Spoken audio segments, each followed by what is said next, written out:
India Pakistan की लड़ाई अब रुकी, लेकिन आज शेयर बाजार उड़ेगा या गिरेगा? पिछले हफ्ते शेयर बाजार की लॉन्गेस्ट विनिंग स्ट्रीक टूटी। वजह थी बॉर्डर पर इंडिया पाकिस्तान का टकराव। सेंसेक्स और निफ्टी दोनों में भारी गिरावट आई, खासकर जब इंडियन आर्मी ने बताया कि पाकिस्तान ने रात भर में ड्रोन और मिसाइल अटैक किए थे। लेकिन अब बड़ी खबर, दोनों देशों के बीच फुल सीज फायर की घोषणा हो चुकी है।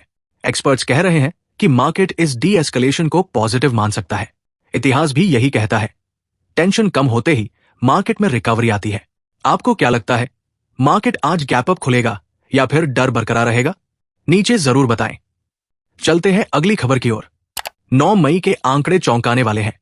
फॉरेन इन्वेस्टर्स ने 11,482 रुपए करोड़ खरीदा, लेकिन 15,281 रुपए करोड़ बेचा, यानी नेट सेलिंग 3,798 रुपए करोड़। वही डोमेस्टिक इन्वेस्टर्स ने 15,547 रुपए करोड़ खरीदा और सिर्फ 8,269 रुपए करोड़ बेचा। नेट बाइंग 7,277 रुपए करोड़। मतलब साफ है, एफआईआई निकल रहे हैं, लेकिन डीआईआई अब मार्केट की स्टीयरिंग संभाले हुए है। चलते हैं अगली खबर की ओर। देश का सबसे बड़ा बैंक एसबीआई अब भुगतेगा आरबीआई का गुस्सा। आरबीआई ने एसबीआई पर 1,72,80,000 रुपए पेनल्टी ठोकी है। वजह, लोन्स, कस्टमर प्रोटेक्शन और करंट अकाउंट से जुड़े रूल्स को तोड़ना। सिर्फ एसबीआई ही नहीं, जाना स्मॉल फाइनेंस बैंक पर भी 1 करोड़ का जुर्माना लगा है, बैंकिंग रेगुलेशन एक्ट 1949 के उल्लंघन के लिए।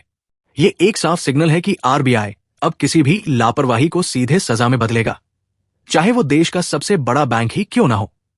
क्या आरबीआई का ये सख्त कदम सही है या कुछ ज्यादा हो गया? आपकी राय क्या है, कमेंट में बताएं। चलिए अब बढ़ते हैं अगले अपडेट की तरफ। 1100% का डिविडेंड और टाइटन का शेयर उछला 5%। टाइटन कंपनी ने फाइनेंशियल ईयर 2025 में 60,456 रुपए करोड़ की रेवेन्यू रिपोर्ट की, जो पिछले साल से 18% ज्यादा है। हालांकि नेट प्रॉफिट थोड़ा घटा, 3,337 रुपए करोड़ रहा, लेकिन जो इन्वेस्टर्स को सबसे ज्यादा खुश कर गया वो था 1,100% का फाइनल डिविडेंड, मतलब 11 रुपए पर शेयर। पेमेंट होगा एजीएम के 7 दिन बाद। इसी खुशी में टाइटन का स्टॉक 5% उछल गया। चलिए अब बढ़ते हैं अगले अपडेट की तरफ। इंडिया का पहला हाइड्रोजन ट्रक अब कोयले की ढुलाई करेगा, सीधा माइनिंग में। अडानी ग्रुप ने देश का पहला हाइड्रोजन पावर्ड ट्रक तैनात कर दिया है माइनिंग लॉजिस्टिक्स के लिए।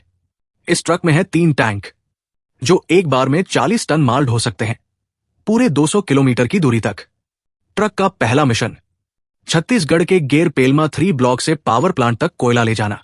चलिए अब बढ़ते हैं अगले अपडेट की तरफ। Let's be friends again. Elon Musk और सैम ऑल्टमैन क्या फिर एक टीम बनेंगे? ओपनएआई के सीईओ सैम ऑल्टमैन ने एक बड़ा बयान दिया। एलोन मस्क से दुश्मनी अब खत्म करनी चाहिए। उन्होंने कहा, अब वक्त है साथ आने का, ताकि एजीआई यानी आर्टिफिशियल जनरल इंटेलिजेंस पर मिलकर काम किया जा सके। ऑल्टमैन ने यह भी साफ किया, हमारा फोकस लड़ाई नहीं, भविष्य पर होना चाहिए। तो क्या 2 टेक टाइटन्स फिर एक साथ दिखेंगे, या ये सिर्फ मीडिया पीस कॉल था? क्या आप चाहते हैं कि मस्क और ऑल्टमैन फिर साथ काम करें? नीचे हाँ या ना लिखें। चलिए अब बढ़ते हैं अगले अपडेट की तरफ। ट्रंप ने चाइना को दिया नया झटका, बोला टोटल रीसेट शुरू। स्विट्जरलैंड में हुई मीटिंग के बाद डोनाल्ड ट्रंप ने कहा, चाइना अब अमेरिकन कंपनियों के लिए खुलेगा।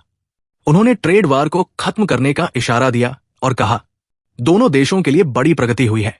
तो ये थी आज की टॉप मार्केट अपडेट्स, और ऐसे ही ताजा अपडेट्स के लिए चैनल को अभी सब्सक्राइब करो और वीडियो को अपने ट्रेडिंग वाले दोस्तों के साथ शेयर करना मत भूलना। मिलते हैं कल सुबह 8 बजे।